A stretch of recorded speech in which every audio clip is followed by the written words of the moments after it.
Imam Haddad itu beliau mengatakan, aku bermujahadah ya, bangun setiap malam untuk sholat tahajud. Setelah 20 tahun aku baru bisa merasakan nikmatnya sholat tahajud. Ini sekelas Imam Haddad ini. Imam Haddad itu Bapak Ibu diangkat sama Allah menjadi wali kutub tidak hanya setahun, tidak hanya 2 tahun, bahkan ada yang mengatakan puluhan tahun. Imam Haddad, Imam Ghazali yang dikenal dengan hebatnya dalam mengarang kitab sampai mendapat julukan Sayyidul Musannifin, pemimpinnya para pengarang kitab. Tidak ada orang yang mengarang kitab sampai detik ini yang bisa mengalahkan Imam Ghazali. Hebat Imam Ghazali di dalam mengarang kitabnya. Itu beliau Imam Ghazali dikatakan diangkat sama Allah menjadi wali kutub 3 hari. 3 hari. Ini Imam Haddad menjadi wali kutub puluhan tahun, tapi beliau mengatakan, aku bermujahadah tiap hari melawan ngantuk, melawan rasa malas untuk bangun sholat tahajud. Setelah 20 tahun baru aku rasakan nikmatnya sholat tahajud. Istiqomah sekelas Imam Haddad baru 20 tahun bisa merasakan nikmatnya sholat tahajud. Dan bagaimana dengan kita? Ya. Setahun tidak istiqomah, sebulan kan setahun, sebulan kadang bolongnya 3 minggu, tahajudnya seminggu. Bagaimana mau merasakan lezatnya ibadah? Jadi semua ibadah itu butuh niat yang kuat, termasuk taubat. Kalau kita taubat niatnya tidak kuat, ya sekarang taubat besok ulangi lagi. Sekarang taubat ulangi lagi. Sekarang taubat besok ulangi lagi. Terus gimana, Beb? Kalau pas ternyata saya tipe orang yang seperti itu, hari ini tobat, hadir majlis nangis-nangis ya. Pulang dari majlis orkesan, repot juga. Pulang dari majlis maksiat, padahal tadi yang saya di majlis itu seperti apa? Kalau kita seperti itu, apakah kita tidak perlu istighfar karena malu sama Allah? Tetap kata yang Ghazali, beristighfar. La taqnatu min rahmatillah, kata Allah. Jangan putus asa dari rahmat Allah. Siapa tahu ya, kok kita berbuat maksiat kemudian kita langsung istighfar, ternyata setelah istighfar kita mati, belum buat maksiat lagi sudah mati duluan. Maka artinya istighfar yang tadi insya Allah bisa menghapus dosa kita. Kemudian yang keempat, syarat daripada taubat yang diterima oleh Allah Subhanahu wa taala adalah wuqu'uha qabla al-ghargharah. Terjadinya taubat itu sebelum roh sampai di kerongkongan. Kalau roh kita sudah sampai di kerongkongan, percuma. Kita melihat ada orang muhtadar, ada orang yang sedang sakaratul maut. Kita lihat ini sudah menunjukkan tanda-tanda kalau bakal mati. Nama dalam istilah bahasa Arabnya itu muhtadar, orang yang dihadiri kematian tapi belum mati. Itu hendaknya langsung kita talqin. Kenapa? Supaya akhir ucapannya la ilaha illallah. Jadi kalau jenengan melihat ini misalnya ketemu sama teman atau siapa, kok ternyata sedang sakaratul maut, langsung talqin. Talqinnya gimana, Beb? La ilaha illallah. Orang sedang nazar gitu. Pernah kelihatan orang sedang sakaratul maut.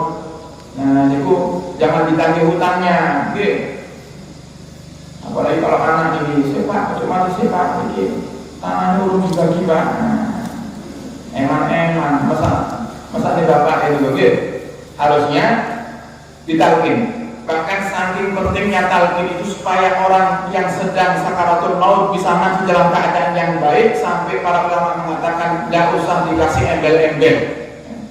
Kalau mau talqin langsung sudah bisikkan di telinganya la ilaha illallah, langsung ditutup lagi la ilaha illallah, la ilaha illallah. Tak usah kasih embel-embel. Embel-embel itu seperti apa?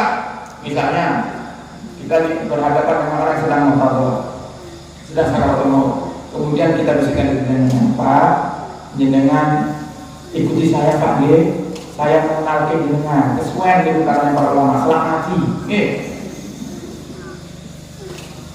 begitu waktunya talqin sudah meninggal duluan, kelamaan karena kepanjangan kita, langsung aja kata para ulama langsung. Bahkan untuk mengatakan kalimat kul gak usah. Mengatakan kalimat kul itu katakanlah. Pak, katakanlah, gak perlu. Langsung bisikan la ilaha illallah.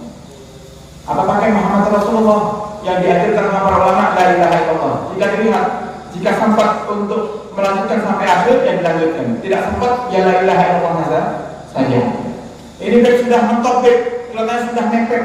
Kalau disuruh baca la ilaha illallah tidak bisa, ya sudah Allah. Karena takut misalnya kalau dituntut la ilaha illallah baru sampai la ilaha mati, ya. Sehingga artinya pun sudah berubah. La ilaha artinya tiada Tuhan. Harusnya kan tiada Tuhan selain Allah. Gara-gara terlambat talqinnya jadinya la ilaha apa berarti di situ. Di usaha mananya boleh pakai Allah. Allah ini orang-orang. Kalau sudah sampai orang-orang maka ditutup semuanya. Sayyidah Fatimah itu memikirkan sesuatu yang terjadi setelah dia wafat, takut. Sayyidah Fatimah takut kalau sampai ada orang-orang dari kalangan kaum muslimin, para sahabat yang nanti bakal membawa jenazah beliau tidak tahu kalau tidak lipat tubuhnya diketahui oleh orang laki. Makanya sampai detik ini tidak ada seorang pun para sahabat yang mengetahui, riwayat dari para sahabat yang mengetahui Sayyidah Fatimah itu kurus, Sayyidah Fatimah itu seger badannya, ada yang tahu. Saking hebatnya Sayyidah Fatimah menyembunyikan tubuhnya. Itu Sayyidah Fatimah Zahra. Rasa malunya besar. Sayyidah Nisa Ahlul Jannah, pemimpin daripada perempuan-perempuan ahli surga, Sayyidah Fatimah. Sehingga Sayyidah Asma di saat itu melihat kekhawatiran Sayyidah Fatimah, mengatakan, ya Fatimah, aku pernah mendengar di negeri Habasyah sana orang-orang muslim yang meninggal dibawa ke kuburan dengan keranda ditutup. Akhirnya Sayyidah Fatimah berwasiat, aku berwasiat kepada wahai Asma, nanti kalau aku mati bawa jenazahku ke kubur dengan menggunakan keranda. Nanti kalau aku mati wahai Asma, jangan ada siapapun yang mandikanku kecuali kamu. Kalau tidak kamu, ya suamiku Ali. Jadi yang tahu tubuhnya Sayyidah Fatimah ini yang keluarga saja. Suaminya Sayyidina Ali, putranya Hasan dan Husain, kemudian ayahnya Rasulullah dan Sayyidah Asma.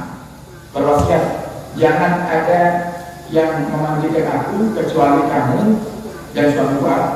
Kalau tidak kamu, ya Asma, ya suamiku Ali. Kemudian yang ketiga wasiatnya, dan kuburkan aku di waktu malam supaya amat gelap gulita.